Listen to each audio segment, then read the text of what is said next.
Patrick Day. He is a faculty member at the Community College of Denver. My name is Scott Sworts. I'm the postgraduate program lead at Oxford Brookes University in Oxford. So what I want to do today is talk about the mythologization of architecture and the creation of narrative with architecture and how architecture can be used to create narrative. So first of all, I just want to give a little bit of an outline. Our methodologies on this, we looked at meta-analysis of architectural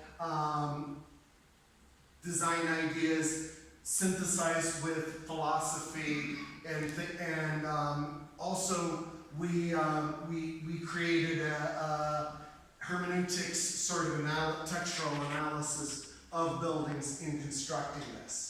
So basically, first off, if you could push this slide to hit the forward button. Thank you. First off, I want to explain what the mythologization of architecture is. So first off, architecture has always concerned itself with meaning. You might describe architecture as the ultimate container of culture. When we don't have written text, for example, on Teotihuacan, we look at the buildings to construct an idea of what a society valued, how it was organized, how it was constructed. So all of these stories get laid into the form. And this has always been the case, and even some of the postmodernists, such as Robert Venturi, have been aware of this. So this meaning is what creates authenticity in architecture. And authenticity is this sense of the architecture being something more than just mere building. So in the formation of this mythologization, I want to go back a little bit just briefly to layer the base, which goes all the way back to Vitruvius. Vitruvius was a very famous architect, the first architect who ever wrote a treatise on architecture. He wrote it in honor of Caesar Augustus, and it was the first time we ever developed architectural theory in written form. And he tells in the stories, first of all, he talks about the Corinthian column and how the Corinthian column came to be, of this young maiden who died, and her serving maid put a basket of her favorite things on her gravestone and then weighed it down with the flagstone on top, and acanthus leaves grew up with it. And an architect was passing through, saw it, drew what he saw, and that became the Corinthian column. So embedded into the Corinthian column is this myth of a young girl. And in actuality, the Corinthian column represents a young woman. The Doric column represents a warrior in his prime. The Ionic column represents a wise old woman or a wise middle-aged woman. So all of these sorts of myths are embedded into architecture. And just to kind of give you a quote, it's the inevitable process by which the architect formulates their narratives and establishes their canon of style, form, and fiction that justifies their vision of the built environment. And we can see this in this mythologization in more modern buildings. We can see this, for example, in the Catholic and Christian churches, which are all built, or mostly built in the form of a Latin cross. So this cruciform shape creates more meaning to the building than just the actual building. You see it if you look at neoclassical architecture. If you go to, for example, the Harvard University, if you look at the columns on the outside of the Harvard University Library, they're all Ionic columns, which represents wisdom. Banks would often build buildings with Doric columns to talk about how strong they were. So all of this sort of myth gets layered in there. And this was the case up until about 1900. And we had a gentleman by the name of Adolf Loos, who I'm not going to try to justify. He was a horrible human being in many ways, but he transformed architecture. He changed architecture from this idea of it being a cultural container. He reframed tradition as a negative thing, and that decoration had to be stripped away from a building because decoration on a building was primitive. It was, in his words, barbaric, and there were layered into his writings is huge amounts of embedded racism that predominated across Europe in the pre-war era and things like that. But it built the foundation for modern architecture. Then Le Corbusier built up what we might call the myth of modernism, where he said, we'll take the classical forms and proportions and things like that, but we're going to strip away all cultural meaning and things like that. So if you'll hit the slide. So what we did, so this is sort of the foundation. This is what the myth of architecture is about. So what we did was we started to look at what Le Corbusier was trying to do, removing the cultural container of architecture. And through hermeneutics, we realized that this is actually aligning with Erich Fromm's ideals. And Erich Fromm was a philosopher who, after World War II, asked the question, how could something like Nazi Germany happen in the country that was the most advanced, probably in at least continental Europe? And he determined that freedom really is something people want to give away. And he developed in his book, Escape from Freedom, he talked about two types of freedoms: escape to and escape from. Escape to, by Fromm's definition, is a positive freedom. It's joining with society. So it's this coming together. It's essentially this idea of freedom to. You have freedom to do something.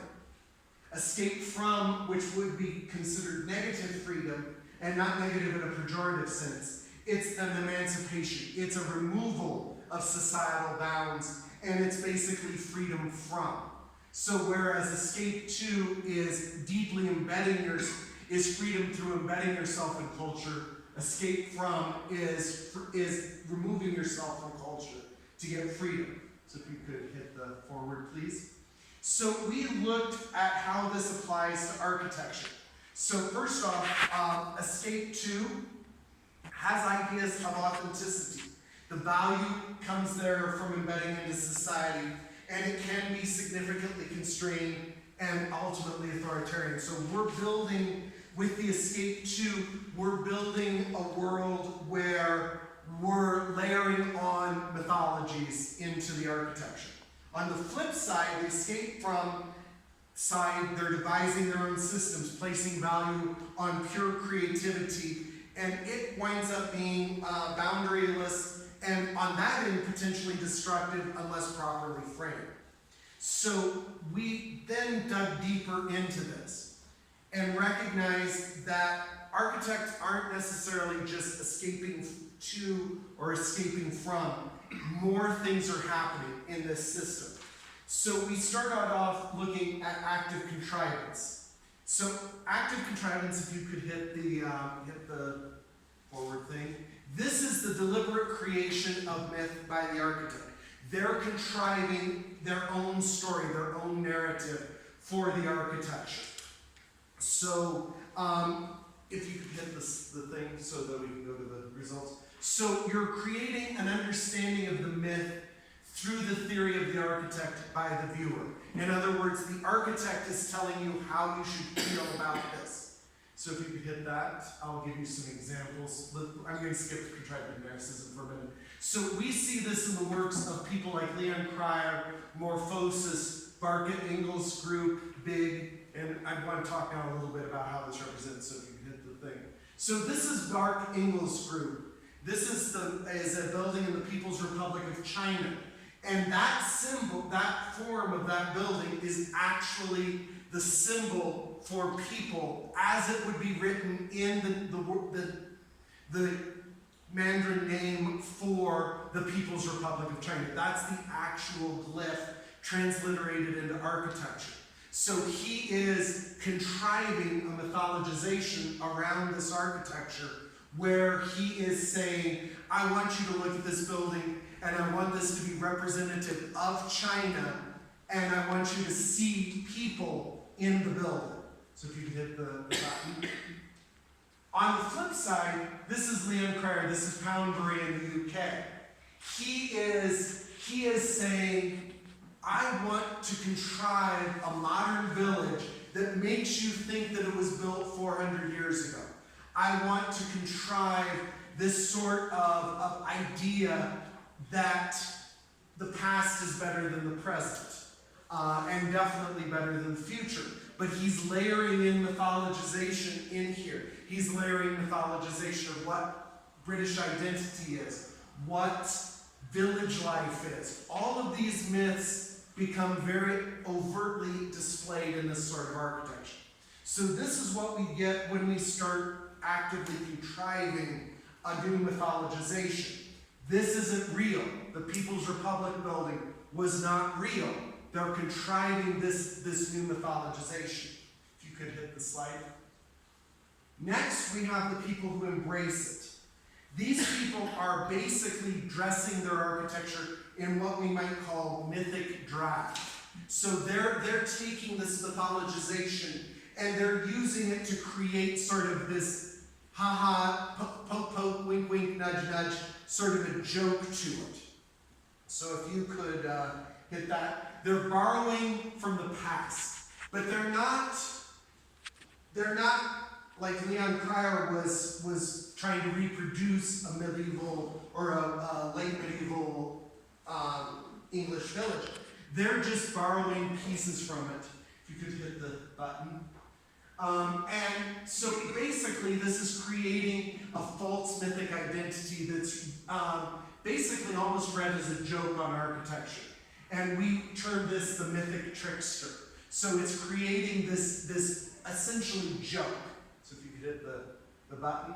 And some of the people who do this are the postmodernists. Robert Venturi, Charles Moore, Philip Johnson, Michael Graves. So this is Michael Graves' building, or I'm sorry, Philip Johnson's building in Denver.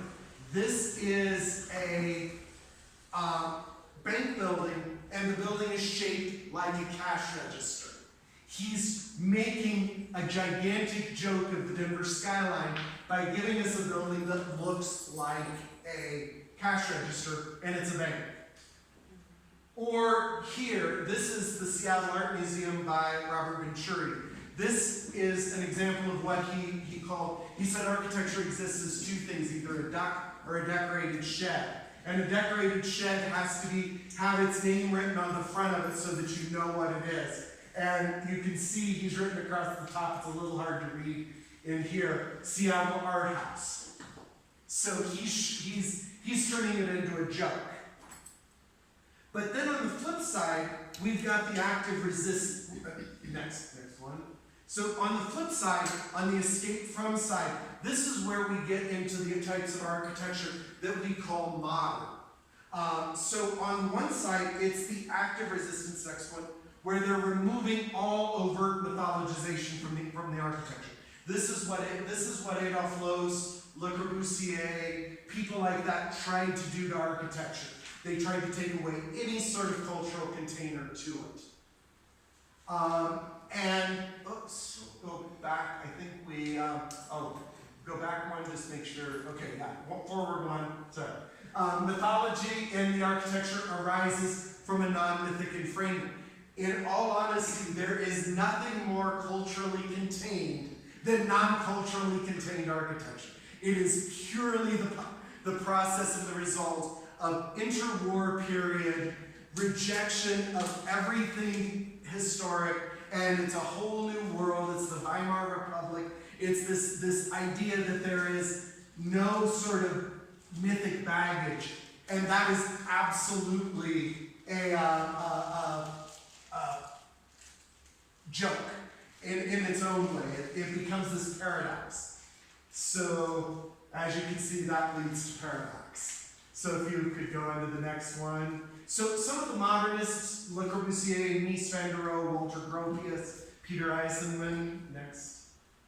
So this is the most famous of Le Corbusier's work. This is Villa Savoie. Now, he claimed that the proportions of this were all based on the Parthenon, but but this is what can happen when you take Greek ideas of proportion and strip away all of the excess baggage.